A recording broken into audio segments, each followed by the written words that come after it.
Hello and welcome to Inside Sports. I'm Wes Decker. Great to have you along this week. And man, a lot's transpired since I last saw you. First of all, Punxsutawney Phil, that punk, saw his shadow Sunday morning. 6 more weeks of winter for us, and Mother Nature obliged almost right away, unfortunately. And on that very same day, Super Bowl Sunday, it's kind of like Groundhog Day for Peyton Manning circa 4 years ago when the Colts lost to the Saints, although the Colts were at least competitive in that game. The Broncos, I don't think they've shown up at MetLife Stadium yet. Amazingly enough, it turned out to be the most watched Super Bowl game in history, 111.5 million viewers. Many of those went away disappointed. I know I wasn't disappointed by a lot of the Super Bowl commercials. There's been talk that some of them just weren't that great, but the one that I loved, Tim Tebow, able to poke fun at himself, and ironically, you know, he was the last Broncos quarterback, the first after John Elway to win a playoff game, and the last before Peyton Manning to win one.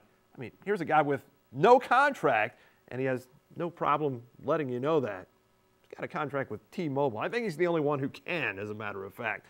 Speaking of the big game, I know it didn't go the Broncos' way. A great tweet coming out of that whole aftermath from Sean Phillips, one of the Broncos defensive players. His son sent him a tweet after the game saying, "It's okay, Daddy, you are still my hero."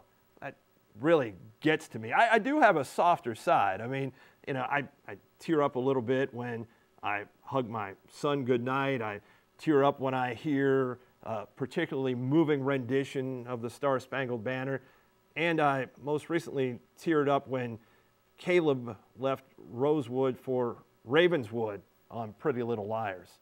That's just me. See, I told you, I'm a very sensitive guy. Coming up on the show this week, we've got some sensitive material to talk about, something that was completely unforeseen. I couldn't have even teased this last week. An incident in the Smithsburg South Hagerstown boys basketball game brings Donnie Souders here to talk about it from an official's perspective. We'll get to that later in the show.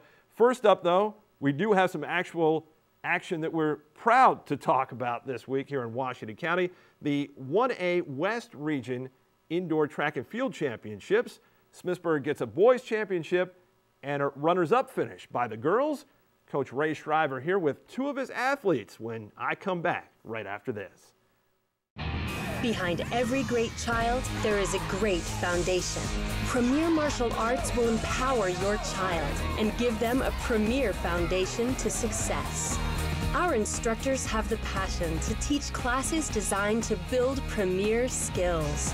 Your child will develop greater self-control, confidence, and concentration. Premier Martial Arts will take your child up the path of greatness. Call Premier Martial Arts today.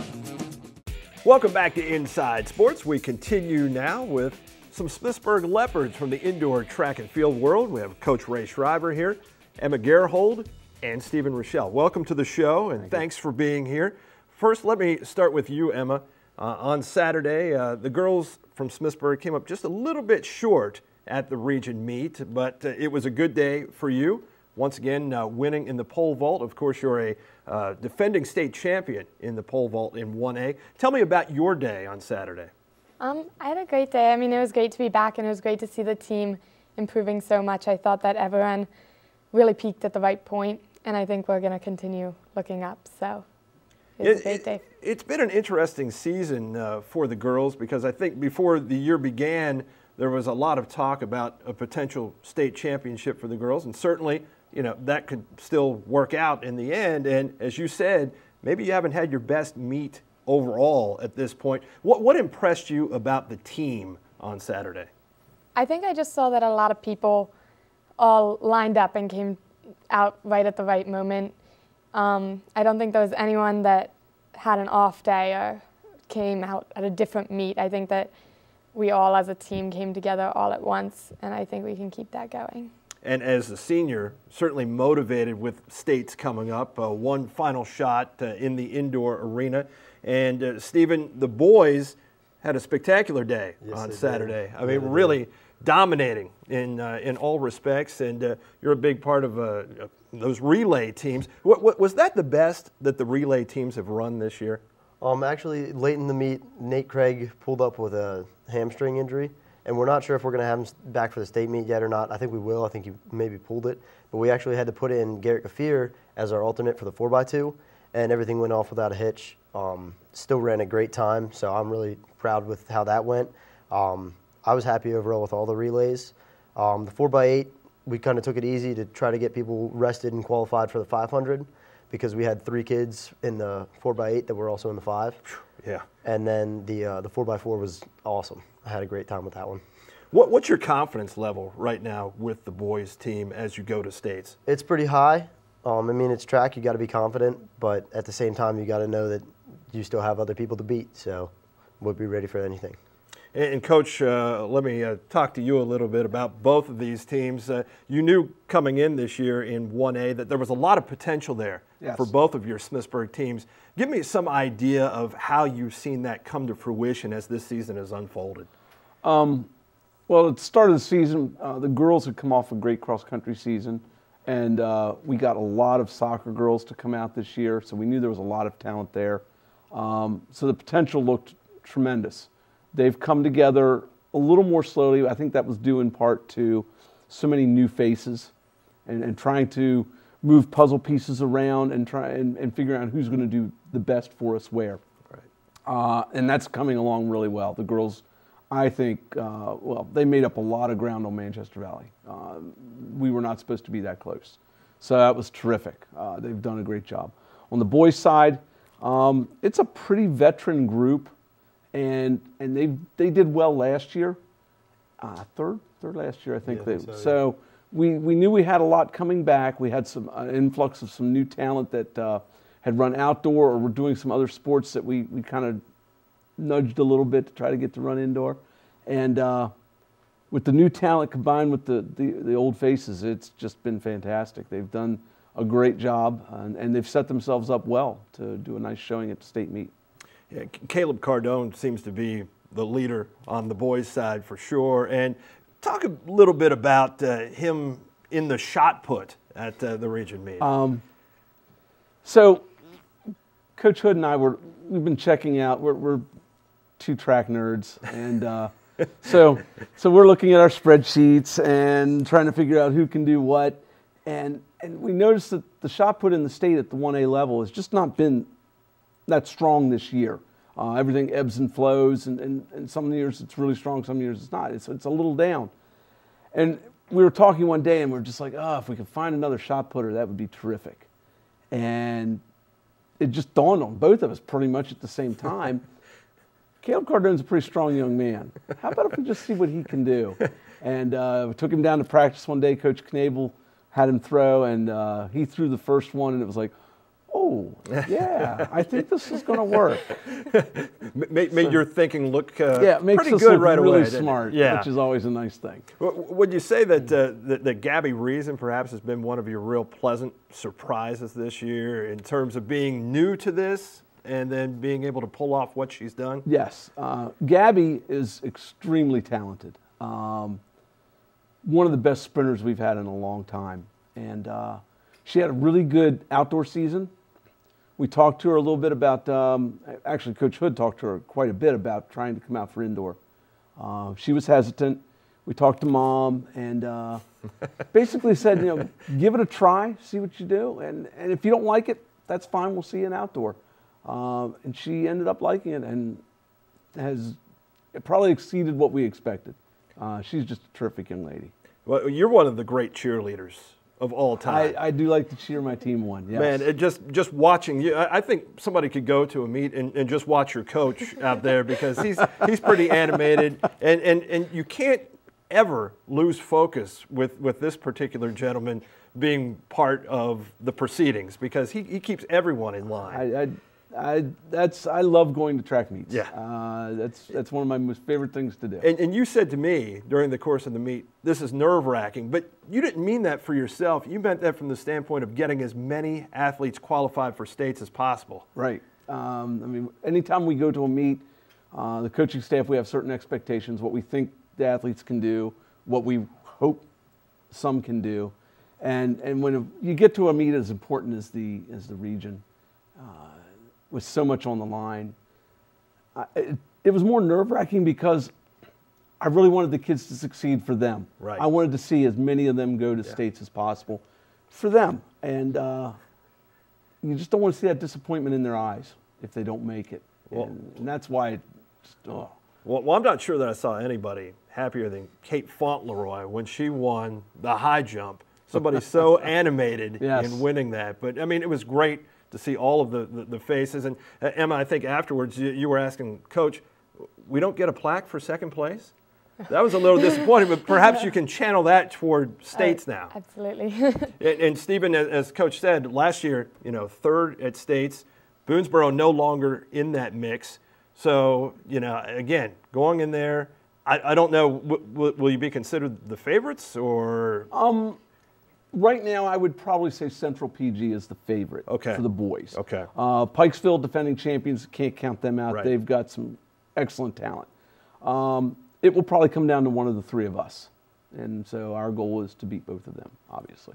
Okay. Well, best of luck at states, and congratulations on all of your accomplishments at the region meet. Coach, thank you for being here, and thanks to both of you. I will be back right after this. We've got plenty more show to go. We'll talk about something that I didn't really know that we would be talking about last week. I don't know that anybody did, but I've got the Director of Officiating for Washington County Basketball here. We'll talk about that situation when we come back in just a moment. Honey, I just got the mail. We got 6 new bills today. We don't have enough money. Mommy, will we still get to live in our house? It may be time to consider bankruptcy. Call Bodie Law. Do it for yourself. Do it for your family. Injured on the job? Been denied compensation? Need money for medical bills and lost wages? Know your rights. Insurance companies have lawyers, and so should you. Protect yourself. Call Bodie Law, your Hagerstown legal team, for help at 888-823-1255. It's what we do for you that counts. Welcome back to Inside Sports, and we continue now with Donnie Souders. I'm glad to have Donnie here, who is the treasurer and designer of the Washington County Basketball Officials Association. Unfortunately, we had an incident this past week that sort of brings Donnie here, but hey, that all falls under the auspices of what you do. Talk to me first of all about what your job is. As you mentioned, I serve as the treasurer for the Washington County Basketball Officials Association. I also serve as one of the 5 assigners that we have for our board. There's myself, a president, vice president, a secretary, and a rules interpreter. And we divide the season up, reassign those games based on what we've had here lately with all the weather and cancellations, changes. And then at the beginning of the season, I usually do most of the primary assigning, getting the schedule ready, getting the information from the schools, and then releasing that to our officials. And then once the season goes on, it's, like I said, doing the reassignments, making sure our officials get paid, making sure we get the billing out, and then dealing with any other issues that may arise, similar to what happened here this past weekend, and some other things during the course of the year. So for me, not only is it a job to officiate, it's also a job to work and maintain our association and try to make sure that we continue to be one of the the best sports officials associations in the county and in the tri-state area.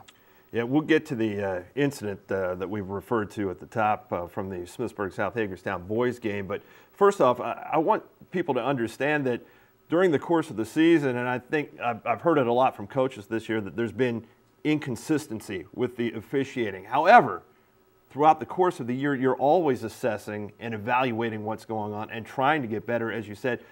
Give me some idea of how that process goes. Well, Wes, you're right. I mean, we're human. So there's always going to be that striving to be perfect, but we're never going to achieve it, especially sports officials. As anyone that's ever gone to a game knows, you're going to please half the crowd all of the time. You're not going to make everyone happy during the course of a game. But the one thing that we try to stress in our association is consistency through self-development, taking that time to either review a game, pre and post game talk about situations that have occurred, reading materials. A lot of our officials get magazines and periodicals that help as a teaching guide. We do self-evaluation from our evaluation committee, which is consisted of 10 of our officials. Throughout the season, they'll be partnered with some newer officials, and then they'll do an evaluation of those officials. And then we also try to do game reports, where following a game, if there's incidents, issues, anything that can be a teaching tool, we get that information. We try to go over that at every meeting when we meet with our association, just to alert, to make sure that our officials are aware of what's going on, and ultimately to make them better officials. But it really comes down to self-analysis. You've got to be willing to look at yourself critically and always try to get better. My philosophy is I try to learn something new or try to develop a better skill every game that I do. And like I said, the inconsistency part is just part of being human. But I think each of our officials strive to be perfect, and that's why we do it. We're trying to get better. And as we continue to get better, I think you're going to see that consistency kind of level itself out. And as we ratchet in towards the playoffs, I think the coaches will be satisfied with the improvements that we make going down the stretch. As a basketball official, certainly you're there to enforce the rules, but there are other things under that umbrella.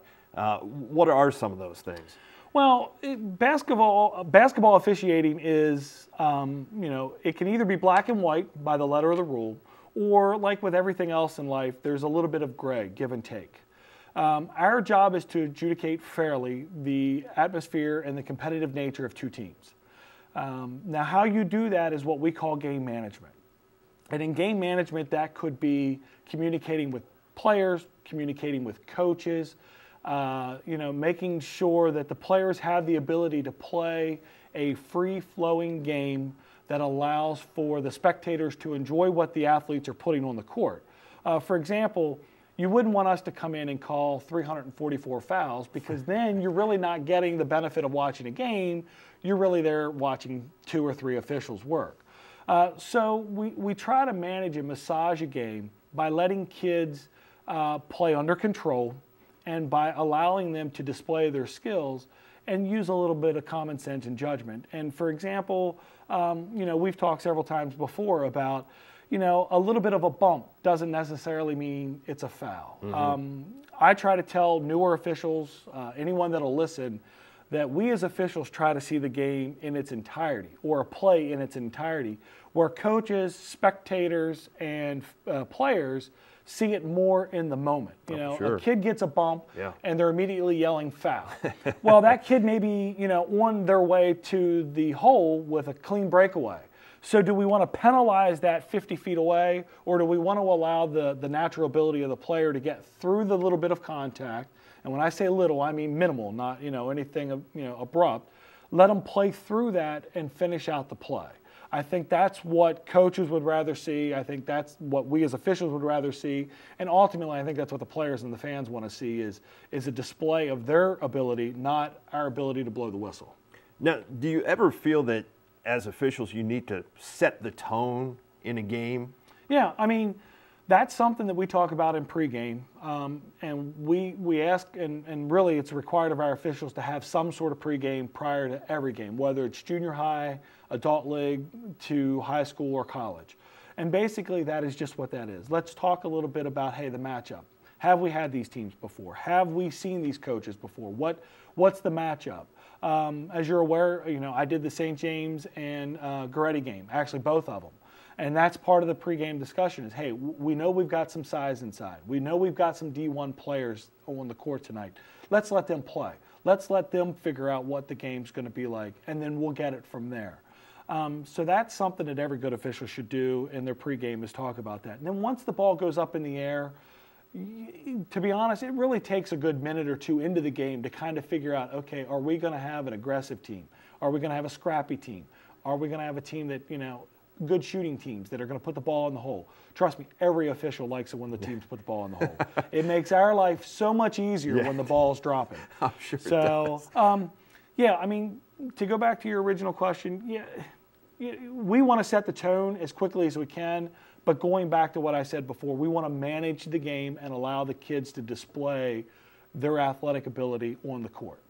Well, setting the tone has been something that's been discussed a little bit in the Herald Mail as it relates to that Smithsburg South Hagerstown boys game. When we come back, we'll talk a little bit about that, and you had a chance to see that game pretty much in its entirety and what led up to the incident. We've got more on that coming up. Donnie will weigh in when we come back in just a moment. Boxes are good for a number of things, but not as your flooring store. Excuse me, where can I find your ceramic tile expert? Ceramic tile expert? You're looking at him. But aren't you the... Ceramic tile expert. At Carpet Gallery, flooring isn't just one of the things we do, it's the only thing we do. And when they say free, we say, really? Here, you'll meet with flooring and ceramic tile experts with over 70 years of experience, and that's for real, and that's real value. Trust Carpet Gallery for all your flooring needs and think outside the box. Welcome back to Inside Sports. More now with Donnie Souders, the treasurer and assigner of the Washington County Basketball Officials Association. And Donnie, I want to get specifically to the incident that occurred in Friday night's game with 4 minutes and 32 seconds to go at South Hagerstown, a game in which Smithsburg had fallen behind by 16 points at that juncture. But I don't really know from looking at the game, and I was there, what really precipitated what happened from there. But you know, first and foremost, you can't have a fan come onto the floor. You know, you can see on the video, you know, a collision between two players, a technical foul. But from there, give me your, you know, side of what went down. That play that precipitated the whole incident afterward with the fan is something that we see a lot in basketball. Two players, you know, both moving in the same direction, collide, they hit the floor. And, you know, there's a push after that play. We've seen that happen, like I said, many times before in basketball games, at least in the almost 25 years that I've been officiating, with nothing else precipitating. I, too, have watched that video of its entirety, the entire game, not just that snippet of 1 minute and 30 seconds or whatever, but the entire game. And to Bob Parcelletti's point in the Herald Mail, adults need to act like adults. And in my opinion, and again, I know that the school board's looking at this tape, and I know that there's some other parties that are involved, but from what I can see, the players were under control, the coaches were under control. Yeah, it was a physical game, but for the most part, the physicality was called, with a few exceptions of a play here or there. When a body hit the floor, there was a whistle with it. So it was physical in nature, but it wasn't, I wouldn't say, out of control. And it's just a shame that with 4 minutes and 30 seconds left in the game, we have an adult, a fan, come out on the floor that then creates what occurred. And I'm sure at some point in time everyone will see it or will know someone that was there that saw it, what happened. I don't think there was anything our officials could have done to prevent the fan coming on the court, because no matter, as soon as the play happened, we had people on the court, and that's the concerning part. And we, along with the school board, you know, Eric Michaels and Dr. Wilcox, I'm sure they're going to be working on, hey, how do we prevent this in the future? Right. It's just a shame that we even have to have this conversation with the good level of basketball we're having this season. We're right around the corner to the playoffs. So, you know, in due course, you know, the school board will take care of what it needs to take care of, and we internally will look at it and use it as a teaching and training tool. Right. Let me ask you this. What's the protocol when something like that happens? I mean, from officials to coaches to players. The first thing is you want to get control, maintain some level of stability between players and coaches. And that escalated, like I said, very quickly. I thought our guys did the best they could to try to squelch it. They got in the middle of it to some degree. Of course, as an official, we tell our guys that, hey, anything can happen at any point in time, so be aware. Thankfully, no one was seriously hurt. But at the same time, the protocol is, let's get inside. Let's go ahead and get everybody calmed down. Let's get the players away from the situation. Let's get the coaches, let them take care of their players. And then let's try to restore order by enforcing the rules that we have in place to enforce. And from what I understand, you know, they did that. You know, so the bottom line would be then, once something like this transpires, whether there's a fan on the floor or not, there's an altercation, players on the bench cannot leave the bench. Correct. They cannot come on the floor. Only the head coaches are allowed to come on the floor. Correct. To try to do something to restore order. Correct. And that did not happen, which is really strange when you see all this, because it really wasn't something necessarily between the two teams. It was one player kind of, lashing out against another player. Right. And then once the fan came in, that's when everything broke loose, because you don't see really any fighting between the players of the teams. Right. The coaches are basically trying to get their own players back to where they need to be. Just a bizarre situation, but in looking toward the playoffs, which we've talked about here, we want to reiterate to fans that you have a responsibility coming to these games, which is to stay in your seat and to behave with some sort of decorum. Now, from an official standpoint, what would be your message to them? Well, my message to them is just what you said. At every Washington County public school, they make an announcement prior to every game about, let the players play, let the officials officiate, let the coaches coach, let the spectators be fans. Be a fan. Don't be a fanatic. I mean, there are bigger things in this world to consume yourself with than whether or not what happens on a Friday night at a basketball game. And I'm not taking anything away from the players themselves, because to them, every game means something. And that's another thing we try to stress to our officials from the junior league level up to the high school and college level, that game, even if it's a 3rd and 4th grade game, means something to someone. Right. But at the same token, let's keep perspective that, this isn't our world. There's bigger things that we have to deal with in a daily life. And what I would encourage fans to do is heed the advice that is announced at every game. Be a spectator. Cheer positively. Now, is that a false reality that I'm hoping for? Look, I know when I watch my team or my baseball team on TV, I'm like every other fan. How could the umpire blow that call? Trust, I'm a Red Sox fan. In Game 3, I think it was, with the Will Middlebrooks play at third base, I'm yelling and screaming at the TV. But there's that level of just respect the game, respect the participants. Let us do our job. And like we've talked about prior, if there's an issue, that issue will be raised to our executive committee and we'll deal with it internally. We have a great working relationship with all our athletic directors, with the public schools, with every league that we assign.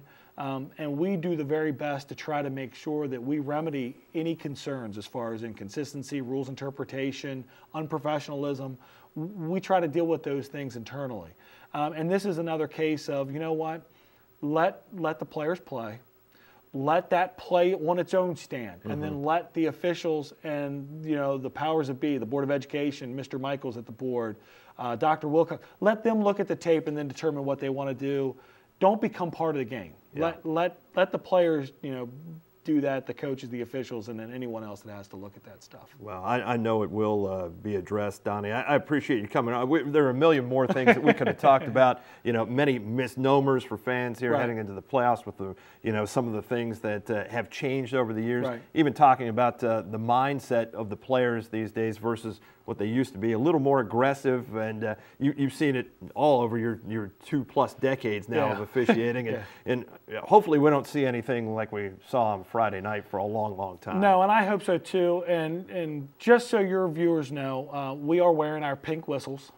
We do an entire month this year of acknowledging cancer awareness, and we participate in the Officials versus Cancer. So if you see our officials wearing the pink whistle, that's what it is. It's to bring awareness to the fight against cancer. And we also make a donation. Each official donates a portion of their salary to the Officials versus Cancer campaign at the end of the season. So hopefully we can end this segment on a good note and get some good PR for our officials, especially in light of what happened on Friday. Well, we just want everybody to behave so that we can just watch some good basketball. Donnie, thank you very much for being here. Thank you for having me. That's Donnie Souders. I'm Wes Decker. Hey, in 7 days, I'll be back with more Inside Sports. We had more scheduled for this week, but some of it fell victim to the weather. And, of course, we had something to talk about that we didn't know we'd have to talk about. I'll see you next week on The Inside. Hey, your sisters and your brothers, your haters and your lovers, you gotta get up in the streets. Hey, don't complain to mother, they hiding under cover, you gotta get up on